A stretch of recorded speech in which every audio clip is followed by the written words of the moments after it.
결과로 해서 생겨나는 게 뭐 이렇게 정기적인 어떤 포텐셜의 차이 해가지고 그런 그걸 갖다 생성되는 그런 수성도 있고, 정기적으로 이제 중성적인 결과 이동시키는 뭐 이렇게 이온들이 뭐 동일하게 이런 식으로 한 개 들어오고 한 개 나가고 그런 식으로 해서 정기적인 어떤 중성을 갖다 유지하면서 능동수성을 갖다가 하는 경우가 있고, 그리고 거기에 사용되는 에너지는 가장 일반적인 게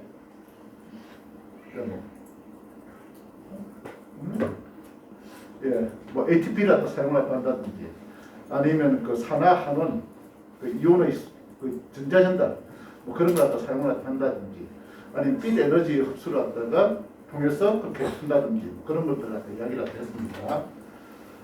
그래서 그렇게 됐고요. 그 다음에 이제 2차 능동 수송으로 넘어갑니다. 2차 능동 수송. 저장된 에너지를 이용합니다. 예. 2차 능동 수송, 한 용질의 오르막 수송을, 오르막이라고 하는 농도 기울기에 거슬러서 올라가는 걸 갖다가 내리막 수송 하는 게 공동 수송을 이루게 됩니다. 그러니까 능동 수송을 갖다 하는데, 어떤 물질이 능동 수송을 갖다 하는데 이미 만들어진 다른 이온의 어떤 이동을 이용해 가지고 하는 거고, 가장 일반적인 게 아까 이야기한 H 플러스 ATP아제, 그러니까 수소 양성자 펌프, 수소 이온 펌프에 의해 가지고 이 수소 이온이 주로 이렇게 세포 외부로 이렇게 내보내거든요. 그러면 이제 수소 이온의 기울기가 형성될 건데, 수소 그 이온이 들어오면서 세포 바깥쪽에서 안쪽으로 들어오면서 그 힘을 갖다 이용해서 능동수성을 갖다 하는 거예요. 그게 가장 일반적입니다. 그래서 2차 능동수성은 펌프에 의해서 만들어진 걸 간접적으로 추진된다. 그래서 조금 전에 한 이야기한 대로 양성자 ATP, H 플러스 ATP아제, 이게 양성자 펌프거든요. 수소이온 펌프거든요. 그래서 생성된 그런 구동력, 기울기를 갖다가 2차 능동수송에 사용한다. 그러니까 H 플러스 기울기 형태로 저장된 자유 에너지를 갖다 이용한다. 그런 식으로. 예, 그런 그거고요. 이런 식으로. 여기에 이제 놓은 대로 이 S라고 하는 물질, 용질이죠. 용질의 어떤 농도 기울기는 안쪽에 세포 내가 기질이 높고 바깥쪽이 낮아요. 수소 이온 농도는 아까 수소 이온 펌프에 의해서 세포 내부가 높고요, 세포 내부가 낮아요. 그래서 양성자의 어떤 이동하려고 하는 힘은 바깥쪽에서 안쪽으로 이동하려고 하는 경향이 있는 거죠. 그걸 갖다가 양성자 부동력이라고 합니다. 그래서 이런 운반체에 의해서 어떤 상황이 발생을 하냐면 수소 이온이 결합을 갖다 하고요. 그럼 구조적 변화에 의해서 이 용질이 결합을 갖다 하고요. 동시에 어떻게 해요? 예, 이렇게 수소 양성자 이온 들어오고 용질도 같이 들어오는 겁니다. 그래서 결과적으로 보면은 양성자의 어떤 이온 농도 기울기에서 양성자가 안으로 들어오면서 이 용질을 갖다가 농도의 기울기에 반대로 거슬러 가지고 세포 기질로 들어오는 거죠. 그래서 S의 입장에서 보면은 능동수성입니다. 그죠? 그때 이제 작용하는, 이건 근데 여기에는 에너지는 사용 안 되죠. 하지만 펌프에 의해 가지고 형성된 양성자 구동력, 이 양성자 구동력이 이 S의 능동수성에 관여를 갖다 하는 겁니다. 이걸 갖다가 2차 능동수성이라고 이야기합니다.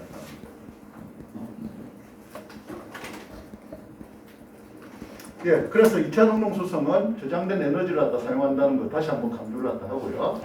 그 다음에 예, 여기 아까 이야기한 대로 운반체 단백질 기질, 용질이죠. S와 이온 이 결합하면 운반체 입체 구조가 변화가 일어나면서 이동이 된다.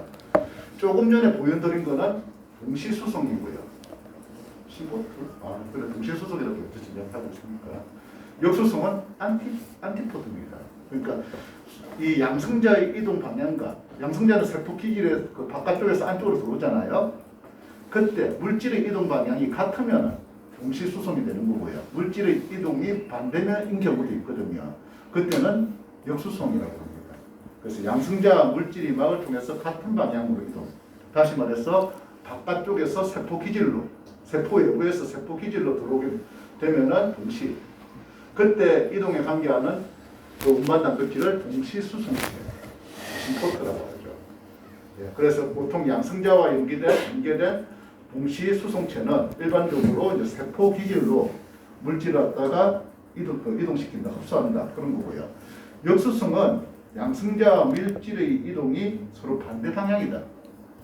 다시 말해가지고 여기 세포 기질 밖으로, 그러니까 세포 외부로 물질을 갖다 배출하는 거죠. 양성자는 안으로 들어오고 세포 기질로 들어오고 그 용질 물질은 세포 외부로 나가고 이동하는 방향이 서로 반대잖아요. 그럴 때는 역수성이라고 하고 안티포트라고 합니다. 그때 관여하는 단백질은 운반체 단백질은 안티포트라고 역수성체이라고 이렇게 합니다. 이거죠. 이 물질 이게고요. 이게 양성자 이동 방향하고 용질의 그 능동수송 방향이 같으면은 동시수송이 되는 거고 이게 반대로 되어 있으면은 역수송이라고 합니다. 그런데 물질 A와 B의 입장에서 보면 둘 다 물질 A 같은 경우에는 낮고 높고 하잖아요. 그래서 이 이동 방향이 농도 기울기라도 거슬러 올라가는 거죠. 그래서 능동수송이고요. 이 B도 마찬가지입니다. 이쪽이 바깥쪽이 농도가 높고 안쪽이 낮아요. 그래서 근데 이동 방향이 낮은 데서 높은 데로 가잖아요. 그래서 얘도 능동수송이 되는 거예요. 그런 거. 이게 이제 2차 능동수송에서 동시수송 또는 역수송을 갖다가 이야기를 갖다가 하고 설명을 갖다가 하는 거죠. 그 다음에 또 이제 어려운 이야기가 계속됩니다. 이 교과서는 우리가 이제 앞에서 배운 이전 과정에서 저학년 때 배운 아주 간단한 단순한 이야기를 굉장히 자세하게 그리고 조금 복잡하다는 게 깊은 지식을 갖다 가지고 이야기를 갖다 하거든요. 그 다음에 이제 이 이야기도 좀 약간 복잡한 이야기인데 저한테 키네틱스 그 이야기가 뭡니까? 어차피 단백질에 이 물질이 붙어가지고 이동하는 거는 우리가 효소 반응에 있어가지고 용질이 붙어가지고 뭐 이게 하는 그런 거랑 비슷한 거잖아요. 그래서 이동 거기에 키네틱스라고 부른다는 거고요. 그래서 그런 키네틱스의 특성에 의해서 어떤 물질의 그 수송을 갖다가 알 수 있다. 뭐 그런 겁니다. 그래서 이거는 이미 여러분이 이거는 생투를 배웠어야 되거든요. 예. 1학년 때는 수업에는 그런 내용이 별로 없었을 것 같고요. 이게 생명과학 2를 갖다 배웠으면 거기에 보면은 막을 통한 물질의 수송해가지고 그렇게 있잖아. 쫙 올라가는 거 있고 뭐 쫙 이렇게 되는 거 있고 그런 것들 혹시 기억이 나면은 거기에 관계된 내용을 좀 자세하게 이야기를 하는 겁니다. 그래서 여기 막 보면은 수송이 일어나기 위해서는 수송 단백질의 활성 부위의 분자가 결합하고 떨어지고 하는 거기 때문에 키네틱스를 갖다가 보인다는 거고 뭐 당연한 이야기겠지만 그런 수송 속도의 키네틱스 특성을 갖다 가지고 서로 다른 어떤 수송체를 갖다가 구분할 수 있다 하는 그런 내용들이고 있습니다. 이런 키네틱스와 관련돼서는 효소 반응하고 비슷하게 두 가지 어떤 그 패러미터를 갖다 이야기를 갖다 하고 있습니다. 하나는 Vmax인데요. 최대 수송의 최대 속도를 갖다 이야기를 갖다 합니다. 이 수송의 최대 속도는 뭐에서 결정되냐면은 막에 있는 특정 수송 단백질 분자의 수 그게 얼마인가 따라서 최대 수송 속도가 결정된다고 하고요. 그 다음에 이제 Kn 값이 뭡니다. Kn 값은 수송 속도의 최대 수송 최대 속도겠죠. 그게 절반 되는 속도를 갖다 일으키는 용질의 농도를 갖다가 이야기를 합니다. 얼마의 농도가 용질이 있어야지 그 Vmax의 반을 갖다가 의 수송 속도를 갖다 일으키는가 하는 건데 그건 조금만 생각해 보면 알겠지만 용질과 이 그 수송체의 친화도와 관계되어 있습니다. 친화도가 높으면 뭐야? 뭐 조금 용질 농도가 조금만 있어도 이 Kn 값이 그렇게 그런 그 Vmax의 반을 갖다 달성했다 할 수가 있는 거죠. 그래서 Kn 값이 낮아집니다. 그래서 이거고요. 특정 결합 자리의 특성을 반영하는 경향이 있다는 게 조금 전에 그런 이야기입니다. 그래서 낮은 Kn 값은 수송되는 물질에 대해서 수송 부위가 높은 친화성, 잘 들어붙는다. 뭐 그걸 갖다가 의미하는 거고요. 이 높은 값은 반대로 설명을 할 수가 있습니다. 예, 이게 밑에가 수송되는 분자의 내부 농도, 이 그래프 좀 친숙하실 것 같아요. 우리 좀 오래되긴 했지만 고등학교 때 워낙 많이 공부해가지고 이거고요. 이 V맥스하고 이 2분의 1 V맥스 K인 값입니다. 그래서 이렇게 보시면은 단순 합산은 이렇게 쭉 올라가죠. 그런데 이거는 뭐예요? 무관체 수송에서 V맥스는 뭐예요? 막에 있는 그 단백질의 수, 최대 수에 의해서 결정되는 거고. 예, 그런 내용들 그래프로 해가지고 이렇게 좀 보시면 될 것 같습니다. 그런데 이제 어떤 한 용질, 뭐 이온에 대해서, 예를 들어서 용질에 대해서 그런 수통체가 세포막에는 하나만 존재하는 게 아니잖아요. 다양하게 존재를 합니다. 뭐 포타슘 이온만 하더라도, 칼륨 이온만 하더라도 외양성이 있고 내양성 채널이 있다고 그렇게 말씀하다 드렸거든요. 어떤 경우에는 능동수송에 의해서도 이렇게 일어납니다. 그래서 그 이야기는 오는 거죠. 세포와 조직은 어떤 용질 수송의 복잡한 키네틱스를 한다 보인다고요. 단순하게 보이는 게 아니고 복잡한 어떤 양상을 보이는데 그 이유는 그 막에 어떤 그 용질에 대한 하나 이상의 수송체를 갖다 가지고 있어가지고 하나 이상의 수송 기전들을 갖다 보인다. 뭐 그런 거죠. 채널이 뭐 아까 외양성, 내양성이 있다 그랬고 능동수송을 관계하는 그런 그 운반체 단백질도 있는 거고 그래서 복잡한 어떤 양상을 갖다 보입니다. 그래서 그림 조금 이따가 보여드릴 건데 설탕을 갖다가 흡수할 때요. 막이 설탕을 갖다가 흡수할 때는 외부에 설탕이 저 정도로 있어요. 그러면 어떻게 해요? 그 설탕을 갖다가 설탕은 이 세포가 살아가는 데 있어가지고 중요한 요소이기 때문에 어떤 중요한 어떤 영양, 어떤 그거죠. 그런 물질이기 때문에 능동수송에서 받아들여야 되죠. 그래서 저능도에서는 설탕을 갖다가 능동수송에 의해서 설탕 H 플러스 동시수송이라고 하는 그런 거에 의해서 능동수송에서 2차 능동수송이죠. 그거에서 받아들여야 되는 거고요. 만약에 외부에 설탕 농도가 높다. 그러면은 그때는 뭐요? 촉진합산이겠죠. 설탕이 그 있잖아. 수용성이잖아. 그러니까 인지질 중청을 하고 끓고 들어오지 못할 거고 아무래도 이 채널을 통해 가지고 설탕 촉진 수송체에 의해서 이렇게 확산돼서 들어올 거고. 그래서 이 어떤 물질에 대한 막에 있는 운반체가 뭐 이거 안으로 갖고 들어오는 것만 있는 게 아니고 밖으로 더 나가는 것도 있고 그리고 또 여기 이것처럼 명동수송에서 갖고 들어올 수도 있고 촉진 확산에 의해서 다 갖고 들어올 수도 있고 갖고 들어오는 거. 뭐 그렇게 됐잖아. 내가 보내기도 합니다. 예, 그래서 조금 전에 한 이야기에 설탕 농도 해가지고 해서 그냥 우리가 카이네틱스 뭐 이런 키네틱스에 의해서 예측치는 이렇게 되는데 나중에 가보면은 이렇게 농도를 풀 때 이런 게 실제 그래프는 이렇게 된다는 거죠. 이걸 갖다 여기까지 설명하는 거는 아까 이야기한 어떤 그 능동수송에 의해서 설명할 수 있는 거라 그러면은 여기는 뭐요? 아까 이야기한 그 촉진합산 그거에 의해서 설명을 갖다 할 수 있는 그래서 세포막에는 뭐 이렇게 다양한 어떤 그 수송체가 존재를 갖다 하기 때문에 키네틱스가 단순한 그거에 의해서 예측되는 그런 게 아니고 좀 복잡하게 얽혀져 있는 그런 어떤 결과라고 보입니다. 그래서 이걸 갖다 가지고 뭐 그런 걸 갖다 예측할 수도 있다, 생각할 수도 있다, 뭐 그런 이야기를 하고 있습니다. 그렇게 됐고. 그 다음에 막수송 단백질로 이렇게 넘어갑니다. 막수송 단백질이 어떤 게 있는가라는 이야기를 하고 있는데요. 막수송 단백질은 뭐 그림 뒤에 보면은 뭐 이렇게 딱 하나로 정리가 되어 있습니다. 그런데 이걸 갖다 다 이해하면은 이제 이렇게 우리가 이야기할 필요가 없는 거죠. 예, 그래서 이 그림 보고 이제 이해를 하시면 되는 거고요. 여기 한번 볼까요? 동시 수송체가 있습니다. 이렇게 수소 이온하고 이렇게 들어오는 거.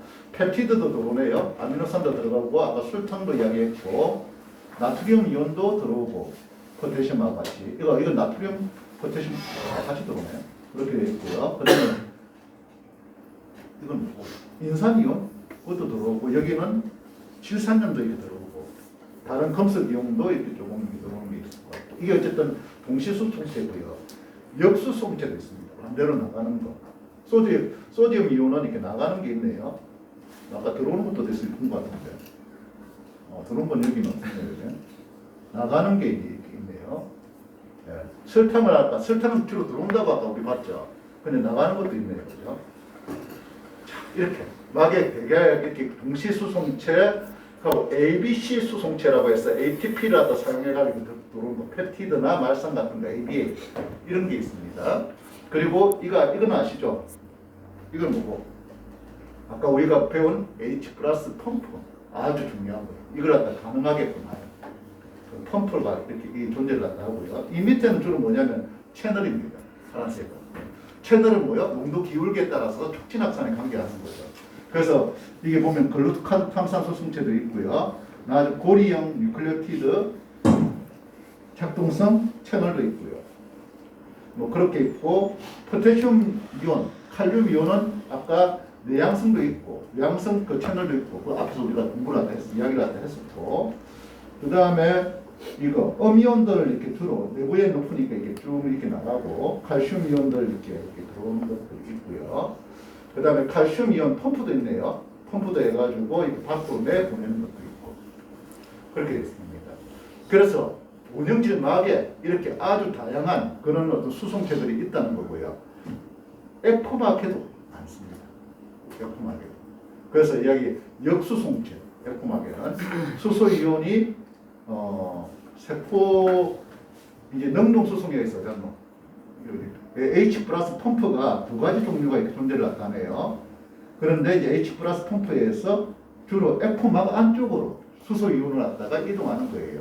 그래서 전체적으로 보면 수소 이온은 이 펌프에 의해서 밖으로 내보내든지 세포 입구로 내보내든지 아니면 이 안쪽으로 에코막으로 내보내든지 해서 세포 기질의 농도를 갖다가 어쨌든 간에 세포 기질에서 수소 이온 농도를 낮추는 쪽으로 그러니까 염기성을 갖다 유지하는 쪽으로 이렇게 작용을 갖다 해요.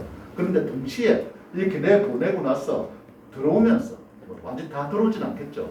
들어오면서 다른 물질을 갖다가 갖고 들어오는 그런데 아니 내보내는데 그 수소 이온 농도의 기울기를 갖다가 이용하기도 하고요. 그래서 이게 보면은 이런 펌프에 의해서 에코막으로 들어온 다음에 밖으로 나가면서 역수송을 갖다가 물질들을 역수송하기도 하고 칼슘 이온이나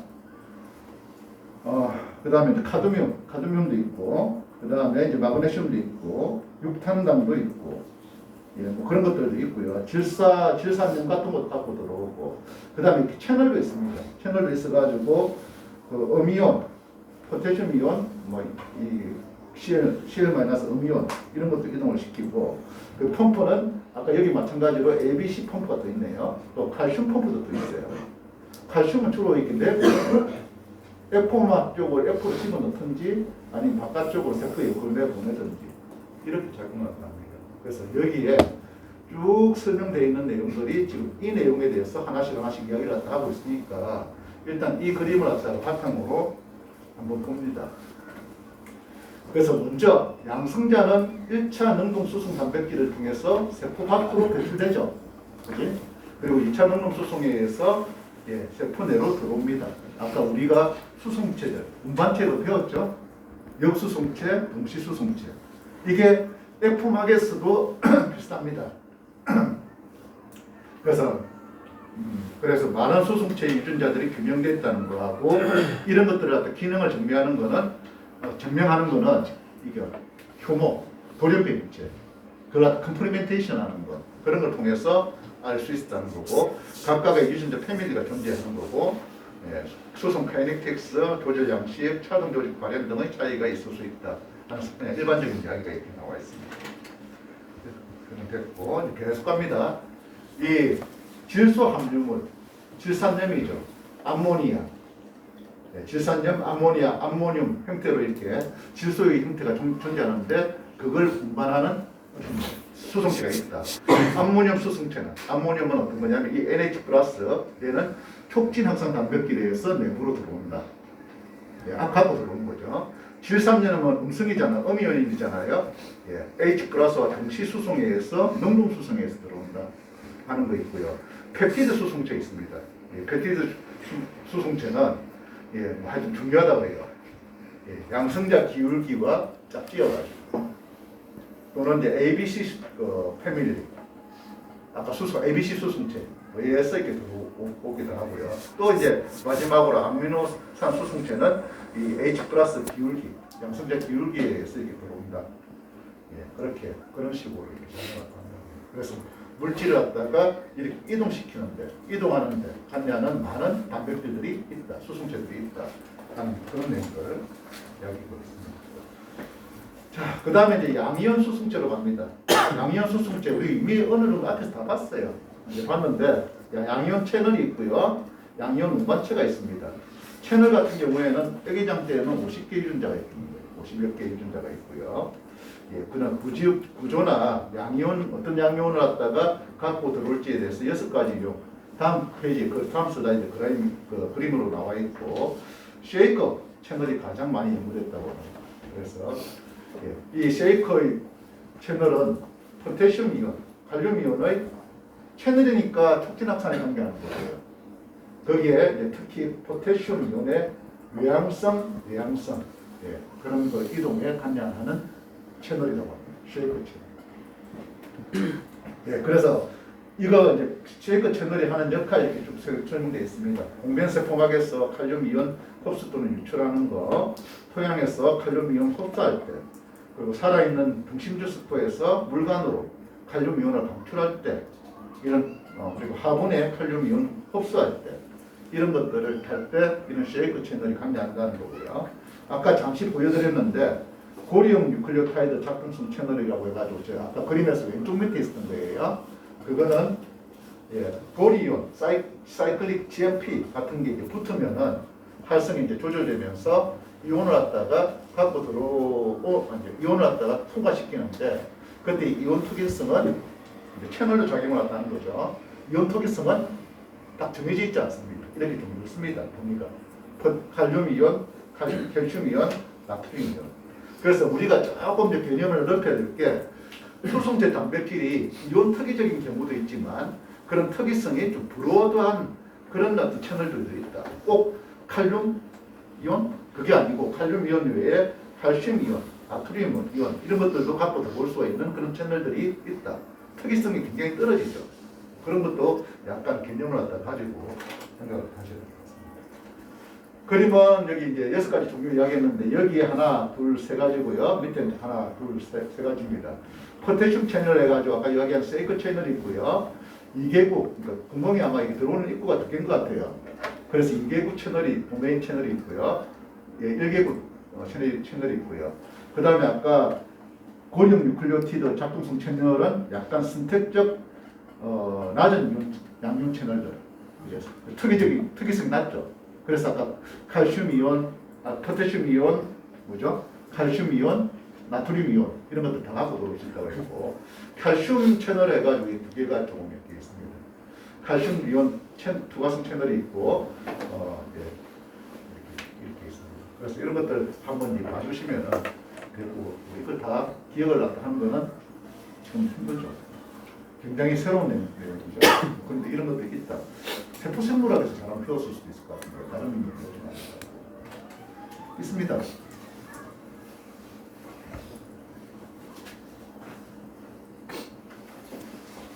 양이온 운반체에서 또 여러 가지 깊은 내용을 이야기를 하고 있습니다. 그래서 여기서도 이런 것들이 있다 그러면서 좀 기본적인 어떤 개념을 가지면 될 것 같습니다. 이게 있다 다 외운다는 것은 좀 힘들 것 같고, 그래서 양이온 운반체 해가지고 이 양이온을 식물 세포 내로 이렇게 운반하는 다양한 운반체가 있다는 거고, 그걸 갖다 포타슘, 칼륨 이온을 갖다 예를 들어가지고 우리 칼륨 이온은 그냥 단순하게 아까 뭐고 외향성 채널, 외향성 채널, 그러니까 쉐이커 채널 그것만 이야기했는데 그 외에도 또 이야기를 하고 있습니다.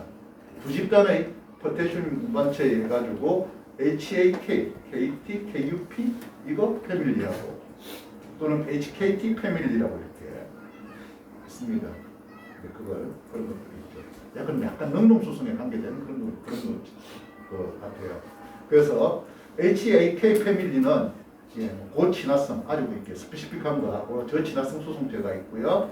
고친화성에서는 H 플러스 K 플러스 동시수송. 동시수송이면 능동수송이겠죠. 그렇게 되는 거고요. 보통은 그렇게 되는 거고. 이렇게 양이온 H 플러스 해가지고 이거 양이온 H 플러스 역수성체 이렇게 있고요. 그리고 이 HAK 패밀리, HKT 패밀리에는 포타슘하고 수소이온, 양성자, 포타슘하고 나트륨 동시 수성체 그렇게. 그 외에도 또 SOS1, ATNHX1 이런 것도 있습니다. SOS1은 아까 이게 그 그림에 나와 있었는데 원형질막에서 Na 플러스 H 플러스 역수성체입니다. 이거는 이제 소듐 이온을 내보내는 거죠. 바깥쪽으로. 갖고 들어오는 것도 있고요. 내보내는 것도 있고 그렇습니다. 식물에서 Na 플러스 배출하여 내분 농도를 낮추는 데 이제 관여하는 거고. ATNHX1은 액포막에 있는 겁니다. 액포막에 있는 소디움 H 플러스 역수성체. 그러니까 이것도 액포막으로 갖고 들어가는 거죠. 그래서 이런 그 이야기하기엔 SOS1이나 ATNHX1은 세포 기질에서 Na 플러스 농도를 낮추는 쪽으로 이렇게 작용을 합니다. 그래서 이게 보면은 SOS1과 NHX 이렇게 되고요. 이거는 세포 기질의 Na 플러스 농도를 감소시키는 쪽으로 이렇게 작용을 한다는 거고. HKT 여기는 HKT 이런 애들은 Na 플러스를 아토 플러스 세포 기질로 수송하는데 관여를 하는 거고. 이 반대로. 그래서 이건 일방적인 말이 안 되는 거죠. 왜냐하면 세포 내에 세포 기질에 어떤 이온의 농도를 일정하게 유지를 하다가 할 필요가 있거든요. 그렇게 많을 때는 내보내고 적을 때는 갖고 들어오고 뭐 그런 것들이 항상 이루어져야 되기 때문에 아주 많은 그런 어떤 수송 단백질이 어떤 특정 이온의 운반에 관여한다. 뭐 그렇게 하면 될 것 같고 알고 있으면 될 것 같고 그거는 조금 빗대자 그러면은 신경세포에 왜 그 있잖아 소디움, 포타슘, 펌프에 뭐 있잖아 채널도 아주 많이 있고 그런 거거든. 그런 식으로 구성되어 있잖아요. 그런 거하고 같이 연관시켜서 생각을 하시면 될 것 같습니다. 그리고 음이온 수성체에 대해서 좀 이야기를 하겠습니다. 지금까지는 양이온을 이야기했고 음이온. 음이온은 세포 내부의 농도가 높거든요. 그래서 이제 세포 밖으로 수송하는 거는 특이성이 별로 없이 그냥 내보내는 거. 특이성이 약간 좀 결여되어 있는 반면에 밖에서 갖고 들어올 때는 세포 내로 수송할 때는 특정 이온에 대한 어떤 선택성을 갖다 보인다. 그렇게 이야기를 하고 있고 그렇게 갖고 들어오는 것들에는 앞에 그림에서도 우리가 나와 있었는데요. 그 전체 그림에서 질산염, Cl-이온, 황산염, 인산염 나와 있습니다. 이런 것들이 말산 등이 있다고 등이 있습니다. 그 다음에 금속 이온이요. 이 중금속 이온은 어쨌든 식물로서는 굉장히 부담스러운 그런 이온들이거든요. 갖고 있기에는 기능도 그렇게 별로 없고. 그래서 그런데 이제 중금속 이온을 갖다 수송하는 금속 수송체, 필수 미량 영양소를 갖다 수송하는 거, 오늘 뭐 적정한 농도는 필요한 거니까 거기에 이제 관여하는 게 25개 이상의 집 수송체라고 하는 게 철, 망간, 아연 이런 것들의 필요로 식물이 필요로 하는 그런 그 이온들을 흡수를 얘기한다고 합니다. 굉장히 고친화성, 그러니까 특이성이 높은 그런 수송체라고 얘기하고요. 일단 카드뮴을 갖다가 이렇게 받아들일 수 있는 수송체가 있는데 이 카드뮴이 토양에 많으면은 중금속 이온의 오염이 중금속 오염이 있게 발생을 하는 거거든요. 그래서 이런 거 잘 이용해가지고 식물이 카드뮴 이온을 갖다가 많이 흡수하면 뭐요? 토양에 있는 걸 흡수해버리면은 오염 정도가 낮아집니다. 그래서 식물을 갖다 이용해가지고 식물의 그런 특성을 갖다 이용해가지고 토양에 있는 중금속 이온을 갖다 낮추는 거, 중금속 오염을 조금 해결하는 거 그런 걸 뭐라고 하냐면은 파이토리미데이션, 그래서 토양 정화라고 하는 그런 의미를 합니다. 그래서 이렇게 카드뮴 이온을 갖다가 잘 흡수하는 식물들이 있거든요. 갑자기 이름 생각이 안 나는데 그런 식물들 갖다가 이렇게 카드뮴 이온, 카드뮴 이온, 중금속이에요. 그 오염된 지역에다 막 심어요. 심어가지고 이렇게 하면은 걔들이 잘 흡수해가지고 그러면은 토양에 있는 게 흡수가 되면서 식물이 이제 오염이 돼버리는 거예요.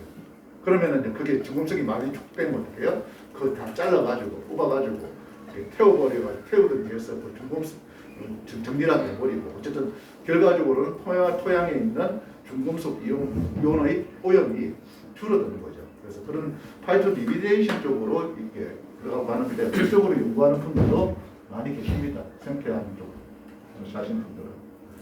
예, 그래서 그렇고 있고 이제 중금속, 그 다음에 붕소, 규소, 뭐 그런 거, 예, 붕소와 규소 모두 아쿠아포린 채널을 통해서 이제 세포로 이렇게 들어가고 2차 능동 수송에 의해서 이렇게 바깥쪽으로 이렇게 들어갑니다. 아쿠아포린은 채널입니다. 그렇게 들어가고 이제 이렇게 2차 능동 수송에 의해서 입출력이 들어가고 아쿠아포린은 이제 우리가 흔히 알고 있게 물을 갖다가 물의 촉진 확산을 감지하는 채널이라고 알려져 있죠. 그런데 조금 전에 이야기한 대로 중금속들이 이동을 시키고요. 그래서 애기장대라고 하는 식물, 이게 쌍둥이 모델 식물이거든요. 거기에 있는 약 35개의 아쿠아포린 유전자가 있습니다. 그래서 물의 흐름을 촉진하는 채널이죠. 촉진 확산에 관계합니다. 이 뒤에는 뭐 이런 것들을 갖다 센서해가지고 물을 갖다가 이렇게 빨리 필요할 때 물을 갖다 받아들이는데 물은 확산에 의해서 인지질 이중층을 통해 가지고 이동할 수 있습니다. 그런데 물 자체가 구조적으로 약한 극성을 갖다 띄기 때문에 인지질 이중층을 통과하는데 좀 어려움이 있죠. 그래서 어떻게 하냐면은 이 아쿠아포린이 그런 촉진 확산을 갖다 좋아집니다. 그러니까 결국 촉진 확산을 통해 가지고 훨씬 더 많은 물의 흡수를 갖다 가능하게끔 하는 거죠. 그리고 아까 조금 전에 이야기했던 대로 물 위에 어떤 이런 붕소, 아까 붕산, 규선, 이산화탄소, 암모니아, 가스수소의 풍로로도 이렇게 작용을 한다고 합니다. 뭐 여러 가지 페라미터에 의해 가지고 이렇게 조절되고요. 이런 아쿠아포린은 아까 표피세포, 내피세포, 물광부 유세포에서 이렇게 많이 발현되고 관찰된다고 합니다.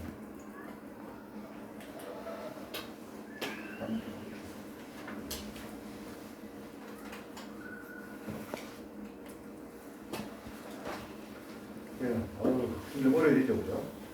수소이온 펌프에 대해서 한 번 더 이야기를 하고 있습니다. 아까 원형질 막에 있었던 H 플러스 H 폐화제, 뭐 거기에 대해서 이야기를 하는데, 예, 좀 5분 쉬었다가 들어가겠습니다. 중장 펌프는 저쪽에 원형질 막하고 아까 에코막이 있었잖아요. 그걸 두 개를 나눠서 이제 설명한다는 거고요. 내용이 굉장히 복잡하게 이렇게 제가 정리하는 게 여러분들 정리한다고 했는데. 이게 교과서 내용을 이렇게 옮기다가 다음에 나오는 필요는 맞을 것 같아요.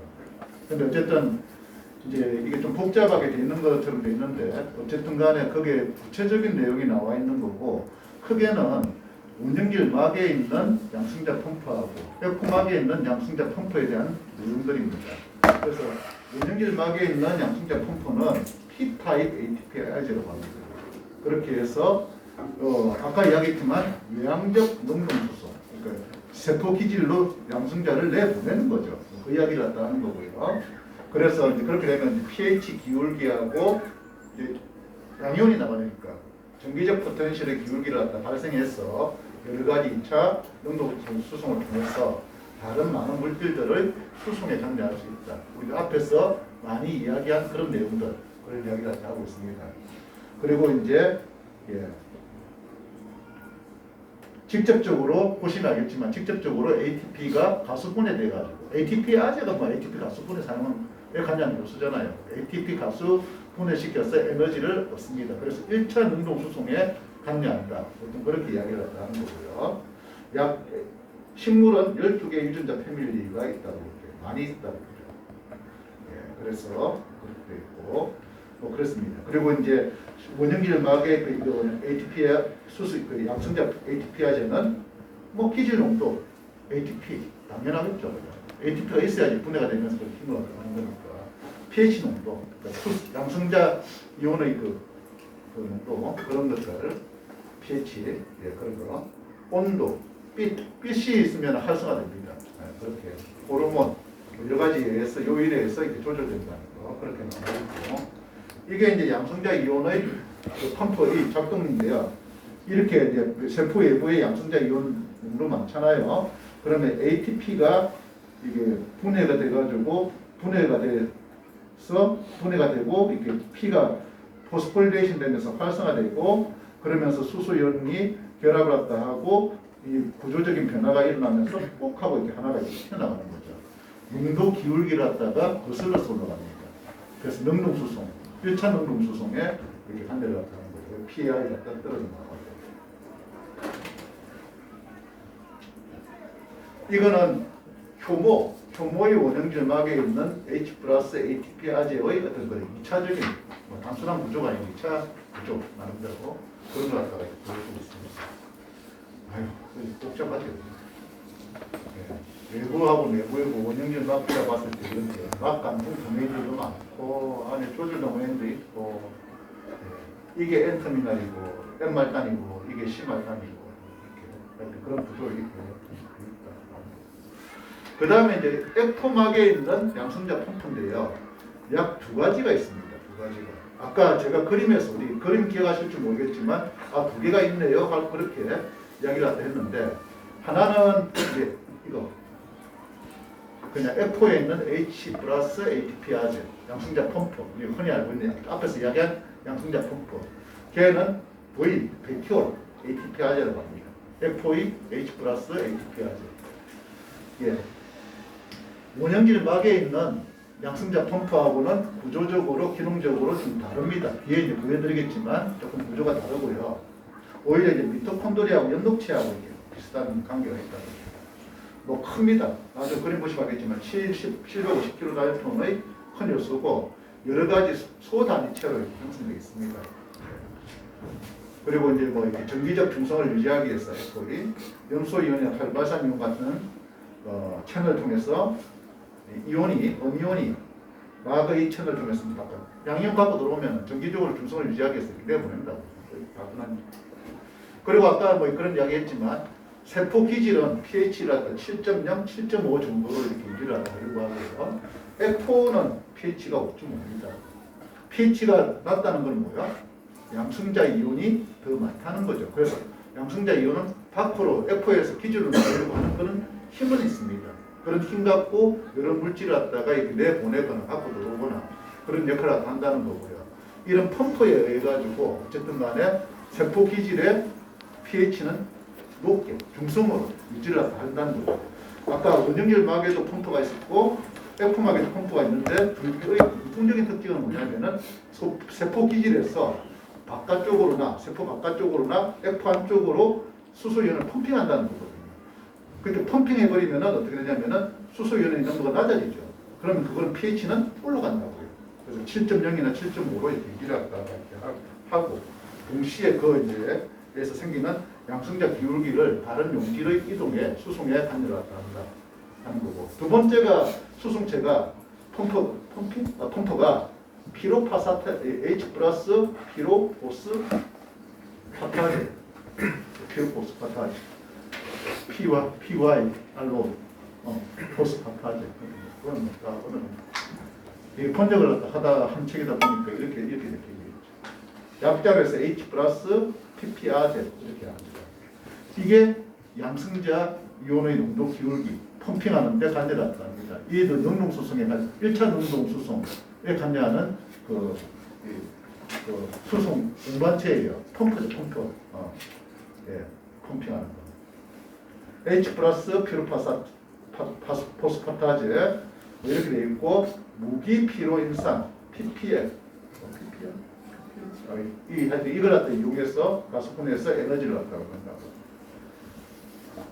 그래서 F에 있는 그 ATP아제 우리가 흔히 알고 있는 그거는 이 ATP 한 개당 2개의 양성자를 이렇게 F 내부로 갖고 들어가는 거고요.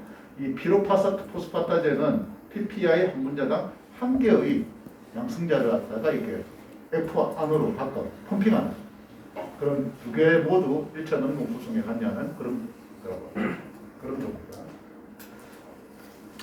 자, 여기까지 해서 수송체에 대한 이야기는 좀 끝났고요. 그 다음에 하는 이야기는 이제 이런 거에 실제 식물에서 일어나는 어떤 이온의 수송에 의해서 어떻게 일어나는 현상에 대해서 좀 이야기를 합니다. 그러면서 이온들이나 물질의 어떤 수송에 관계된 그런 내용들하고 결부시켜서 연관시켜서 그렇게 이야기를 하고 있습니다. 첫 번째는 기공 열리는 겁니다. 기공을 열리는 거는 여러분 이제 생명과학 1학년 때 어떤 내용을 갖다 배웠냐면은 공변세포 내에 포타슘 이온, 다시 말해서 칼륨 이온이 증가를 하면서 물이 들어오고, 그러면서 물이 들어오면서 팽합이 증가하면서, 그런데 공변세포의 구조가 우리가 앞에서도 배웠지만 이 기공 쪽은 두껍고 그 다음에 바깥쪽은 얇고 그 다음에 이게 뭐 셀룰로스가 방사수용으로 되어 있고. 무슨 물어봤나?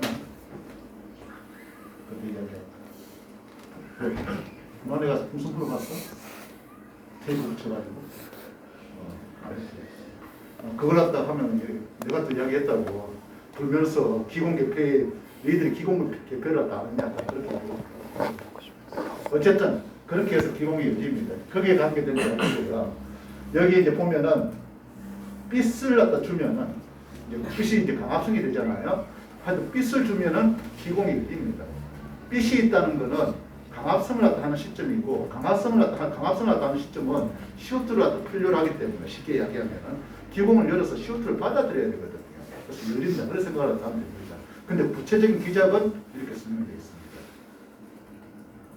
빛은 ATPase, 펌프, 그걸 갖다가 자극하고 더 강한 전기화학적 기울기를 형성하면서 궁극적으로는 원형지게 부풀어 오르게 한다 하는 그런 내용들이 있고요. 여기에 이제 아까 우리 앞에서 본 내용인데요. 적색강이 충분히 조사된 공변세포 원형질체에 그 적색감을 충분히 했다는 것은 강압성을 갖다가 포화시킨다는 거죠. 거기에 청색감을 추가적으로 하면은 또 기공이 열린다 그랬잖아요. 그 이야기 하는 겁니다. 그러면 주위 영역의 pH가 더 산성화된다. 이거는 뭐냐면 펌프가, 양성자 펌프가 굉장히 활발하게 청색감에 의해서 작동된다. 그 이야기거든요. 그렇게 되면서 동시에 이제 원형질체도 평창한다고 합니다. 풀어오는 거죠.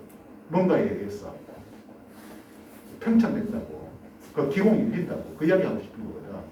그런데 이제 그걸 확실하게 위해 가지고 이거 H 플러스 양성자 펌프를 갖다 억제하는 거. 억제제를 갖다가 탁 때려버리면 어떻게? 그런 게 없어지면서 팽창이 끝나버린다. 차단돼 버린다. 그거. 그래서 여기서 이야기하는 거는 빛에 의해 가지고 양성자 펌프가 활성화돼 가지고 공변세포가 팽창한다. 그 이야기를 하고 싶고, 그 기작을 여기 실험적으로 보이고 뒤에 또 설명하고 있는데, 여기에 이거죠. 아까 이야기한 청색감 비추면은 원형질체가 더 평창한다. 그걸 있고요. 이렇게 해서 평창, 이제 그 적색감으로 포화를 시킨 다음에 청색감을 더 비추면 어떻게 해요? 아까 기공이 더 열린다고 했잖아요. 그런데 기공이 더 열린다고 했는데 이걸 갖다가 원형질체를 갖다가 공변세포 원형질체 갖고 이야기하는 거예요. 그래서 이게 원래는 적색감으로 포화를 시킨 다음에 청색감을 때리면은 그 원형질체 평창이 더 일어난다. 그게 이제 일반적인 건데, 여기 아까 오소바나데이트라고 하는 물질, 이게 뭐냐면은 그 펌프 억제제, 수소이온 양성자 펌프 억제제거든. 그거 해버리면은 이제 이게 맞나? 앞에서 이야기했을 것 같은데. 있네.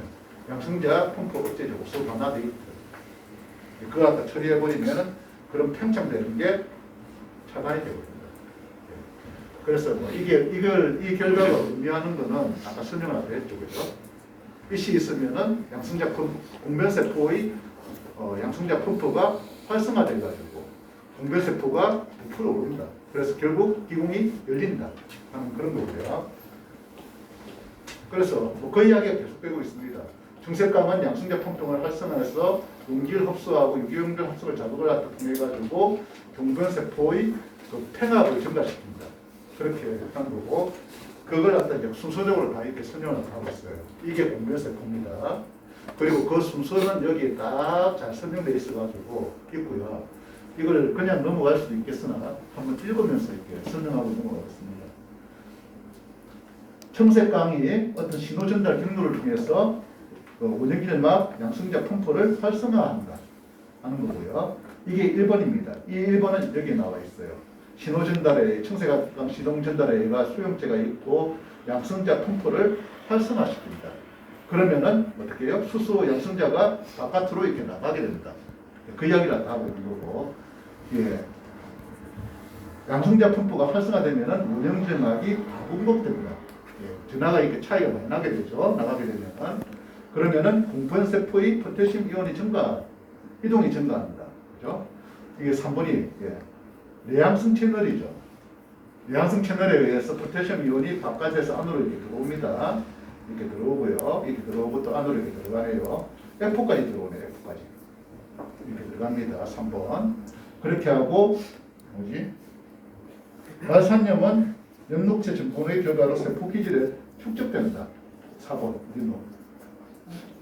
여기. 예, 4번 해가지고, 이런 거에서 여기에 있는 말산염이 녹말이 분해돼가지고, 말산염이 증가돼가지고, F 안으로 들어가거나, 아니면은 Cl-이온을 이렇게 안에 넣는다. 포테슘 이온 뭐 이렇게 되고, 이게 이제 수용체 이렇게 청색 감으면 또 이렇게 쭉 와가지고 Cl- 이렇게 하고. 그러니까 어쨌든 F 안에 이온들이 막 증가하는 거예요. 정기적인 중성을 유지하면서 막 그 이온들이 증가를 합니다. 그러면서 어떻게 해요? 그래서 F의 포테슘 이온 흡수는 Cl-하고 조금 전에 본 말산염의 흡수를 동반한다. 그러면서 이러한 F의 이온들, 양이온이든지 음이온이든지 쌓이면은 수분 포텐셜은 낮아진다. 그럼 물은 어떻게 해요? 밖에서 이렇게 쭉 들어오는 거죠. F까지. 그러면서 이러한 F의 수분 포텐셜을 낮추고 그 다음에 수분 흡수를 갖다가 유도한다. 그러면 F가 커지고요. F가 커지고, 예. 그러면서 F가 커지면서 이걸 밀어버리는 거죠. 그러니까 물이 계속해서 들어오니까 세포 내부의 팽압도 증가를 하고요. 그렇게 되면서 이게 기공이 열리게 됩니다. 예. 그렇게 된다는 거죠. 조금 우리가 이제 1학년 때 배운 내용하고 다른 거는 세포질로 막 물이 들어와가지고 이렇게 팽압 증가해서 공면세포가 증가한다는 건데, 그거 외에도, 그것도 아마 이렇게 물이 들어오면 그렇게 될 거예요. 근데 그거 외에도 F가 부풀어 오면서 이렇게 공면세포를 갖다 미는 힘도 있다. 그 커져가지고, 어쨌든, 이런저런 이유 때문에 공면세포는 팽창한다. 그렇게 해서 팽창하면서 기공이 열리게 된다. 그런 내용들을 조금 더 추가적으로 이렇게 배우셔야 돼요. 예, 거기까지였고요. 그래서 기공에 대해서 이야기를 하다 했고, 그 다음에 뿌리 이야기를 하다 했고, 뿌리에서는 연질이 어떻게 이동하는가. 여러분 다 알고 있습니다. 하나는 아포플라스트 경로고요. 심플라스트 경로를 통해서 이동합니다. 심플라스트 경로에는 원형질 연락사를 통해서 이동을 하죠. 그러면서 이 원형질 연락사의 어떤 직경 구조 같은 것들이 나와 있습니다. 20에서 20나노미터라고 하는 거예요. 그 다음에 이제 개수도 몇 개나 존재하는가. 최대 15개의 플라스홈으로 데스마타가 세포 하나당, 세포 어떤 면적당 그렇게 존재할 수 있다. 개수도 이렇게 나와 있고요. 그럼 원형질 여기서 심플라스트를 통해 가지고 물질이 쭉 이동합니다. 연질이. 그리고 바깥쪽에는 아포플라스트 경로를 통해 가지고 세포 바깥쪽으로 연질이 쭉 이동하는 거예요. 그러다가 어디에서 막힌다고 그랬습니까? 어디에서 막히냐면 내피에 있는 카스파리안 띠 거기서 막힌다고 이렇게 이야기가 됐습니다. 그 이야기를 드리죠. 그래서 뿌리에 들어온 이온은 심플라스트와 아포플라스트 경로 모두를 통해서 이동하고요. 그래서 내피를 통해서 들어가려면 카스파리띠에 만납니다. 우리가 앞에서 이야기한 카스파리티는 니거닌이라고 이야기했고요. 어떤 데는 슈베린이라고 하기도 합니다. 니거닌이나 슈베린, 어쨌든 이렇게 왁스 같은 거죠. 이런 그 청을 갖다 만나게 되면은 얘는 더 이상 아포플라스트를 통해서는 안으로 들어갈 수가 없습니다. 다시 세포로 들어가야 되는 거죠. 세포로 들어가서 심플라스트를 통해서 이렇게 이동을 할 수밖에 없습니다. 물은 그냥 인질이 융층을 갖다 통과할 수도 있죠. 하지만 아니면 이제 아쿠아포린 그거 이제 하지만 나머지 용질들의 이동은 뭐요? 아까 우리가 앞에서 이야기한 다양한 그 이온 수송체, 운반체 있었잖아요. 그런 거 수송 단백질에 의해서 세포 안으로 들어갑니다. 피에 있는 세포 안으로요. 예, 그래서 뭐 이렇게 원형질 연락사의 좀 구조라도 이렇게 좀 보여주는 거고요. 이거는 이미 우리가 앞에서 이게 다 원형질 연락사였죠. 예, 거기서 다 이야기를 했던 그런 내용들이니까 그냥 뭐 이렇게 참조하시면 될 것 같고, 뿌리에 구조해가지고 이 끝에 표피가 있고요. 표피가 있고, 표피한 지역이 이제 피질입니다. 피질이 있고요. 그 다음에 이제 물관부 이렇게 가쪽으로, 물관부 체관부 가쪽으로 해가지고 뭐지? 있는 게 내피. 이 내피 아까 뭐가 있다고 그랬노? 카스파르티 그렇게 있다고 그랬고, 이제 그 안에 예, 물관부 있는 거죠. 이제 여기에 물이 뿌리에서 물과 무기온, 무기질을 흡수해가지고 이제 세포 그 뿌리 내부로 이렇게 옮겨줄 때는 물관부로 옮겨주죠. 체관부로 가는 게 아니고 물관부에 옮겨줘가지고 물관을 통해서 위로 쭉 올라가는 지상부로 올라가는 거거든요. 이쪽으로. 그래서 이제 그렇게 그 부분을 생각을 하시면 될 것 같고, 아까 이야기했던 데 표피가 있고 피청이 있고 한데 피에 보면 이제 피가 있고 카스파리티가 있습니다. 그 물관부 조직이 이렇게 있고요. 예, 중심 조적.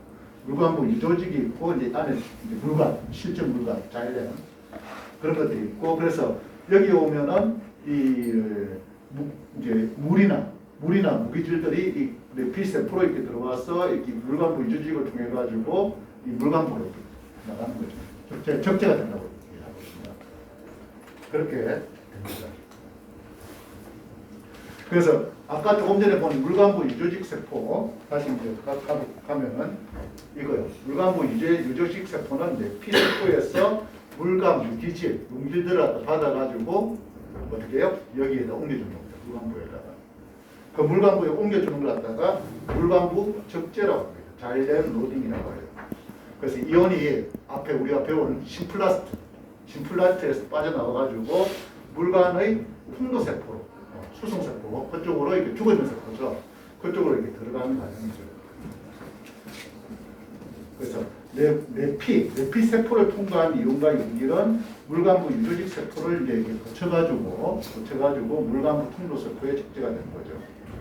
예, 아까 이야기한 대로 물관부 유조직 세포의 원형질 막에는 양성자 펌프라는 아까 우리가 봤던 거, 아쿠아포린, 예, 그리고 다양한 이온 채널과 운반체들이 이렇게 존재를 해서 이런 적재가 가능하도록 그렇게 합니다.